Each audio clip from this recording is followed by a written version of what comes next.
180ഓളം page വന്നതിൽ ഇതിന്റെ ആദ്യ ഭാഗത്തൊക്കെ ജയരാജൻ ഈ പാർട്ടിയിലേക്ക് വന്ന കാര്യങ്ങൾ, കർഷക സംഘമായുള്ള ബന്ധം, അങ്ങനെ ഓരോ ടൈറ്റിലുകളിലായിട്ട് സാധനങ്ങളുണ്ട്. അതൊക്കെ ജയരാജൻ എഴുതിയത് തന്നെയല്ലേ? ഞാനത് കണ്ടില്ല. ഞാനിത് എഴുതിയ കാര്യങ്ങൾ കൊടുക്കുന്നു, അതനുസരിച്ച് അത് തയ്യാറാക്കി വരുന്നു. ഈ പറയുന്ന കാര്യമൊന്നും ഞാൻ കണ്ടിട്ടില്ല. ഇനി ഇതെല്ലാം അത് ഞാൻ എൻ്റെ ഒരു വിശ്വസ്തനായിട്ടൊരു പത്രപ്രവർത്തകനെ ഇത് എഡിറ്റ് ചെയ്ത് തയ്യാറാക്കാൻ വേണ്ടിയിട്ട് ചുമതലപ്പെടുത്തിയിട്ടുണ്ട്. അദ്ദേഹത്തിൽ നിന്ന് പുറത്തു പോകാൻ സാധാരണഗതിയിൽ സാധ്യതയില്ല. അതുകൊണ്ടാണ് ഇത് എവിടെ നിന്നാണ് പോയതെന്നുള്ളത് നല്ല നിലയിൽ പരിശോധിക്കണം. കാരണം ഞാൻ എഴുതാത്ത കാര്യങ്ങളാണ് ഇപ്പോൾ വന്നിട്ടുള്ളത്. അതുകൊണ്ടാണ് എൻ്റെ സംശയം വർദ്ധിക്കുന്നത്. ഞാൻ എഴുതാത്ത കാര്യങ്ങൾ വാർത്തയായി ഇതിലുണ്ടെന്ന് പറഞ്ഞുകൊണ്ട് പ്രസിദ്ധീകരിക്കുന്നു. ഞാനിത് പുസ്തകം ഒന്ന് കാണണ്ടേ? പിന്നെ എന്നെ പരിഹസിക്കുന്ന ഭാഗം ഇതിൻ്റെ ഹെഡ്ലൈനായിട്ട് ഞാൻ കൊടുക്കുമോ?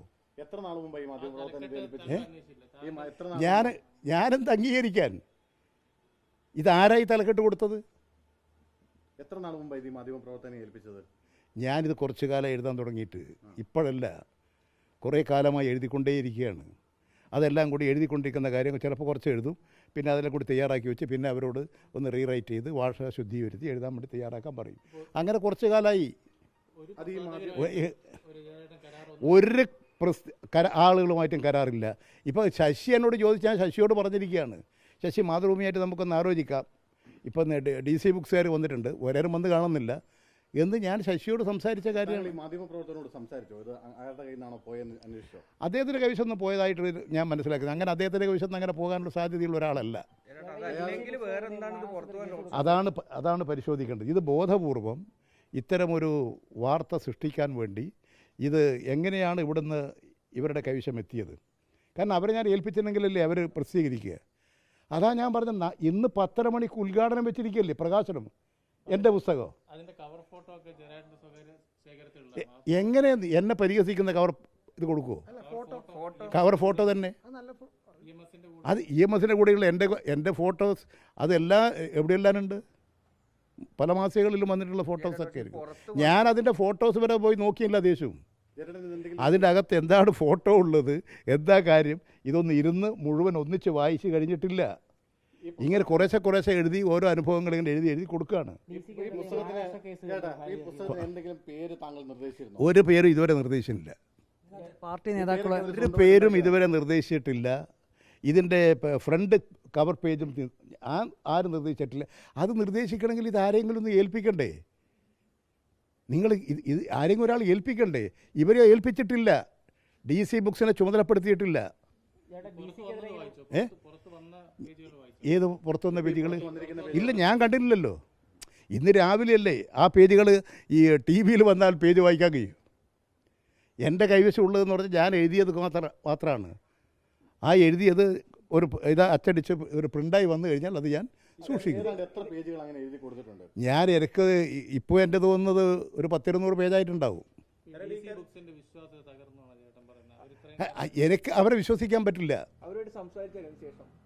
അവരോട് ഞാൻ അതിൻ്റെ ആളെ ഇന്ന് രാവിലെ വിളിച്ചു. ഞാൻ അവരോട് ചോദിച്ചു, നിങ്ങളെ ഞാൻ പ്രസിദ്ധീകരിക്കാൻ ഏൽപ്പിച്ചിട്ടുണ്ടോ?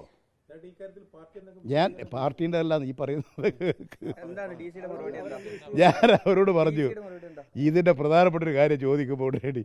ഞാൻ അവരോട് ചോദിച്ചു, നിങ്ങൾ എന്ത് അടിസ്ഥാനത്തിലാണ് എൻ്റെ ഈ പുസ്തകം പ്രസിദ്ധീകരിക്കുന്നത്? നിങ്ങൾ ചുമതലപ്പെടുത്തിയിട്ടുണ്ടോ?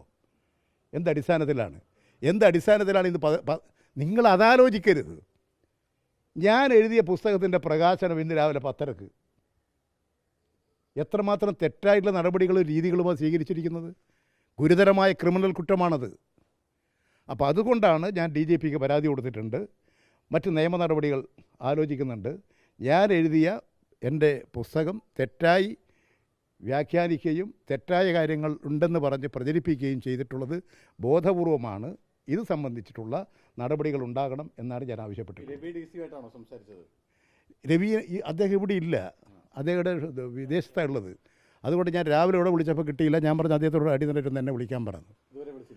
അല്ല, ഞാൻ രാവിലെ തന്നെ ഇത് കണ്ടു കഴിഞ്ഞിട്ട് അരമണിക്കൂറിനുള്ളിൽ അയാൾ എന്നെ വിളിച്ചു പിന്നീട്. അപ്പോൾ ഞാൻ പറഞ്ഞു,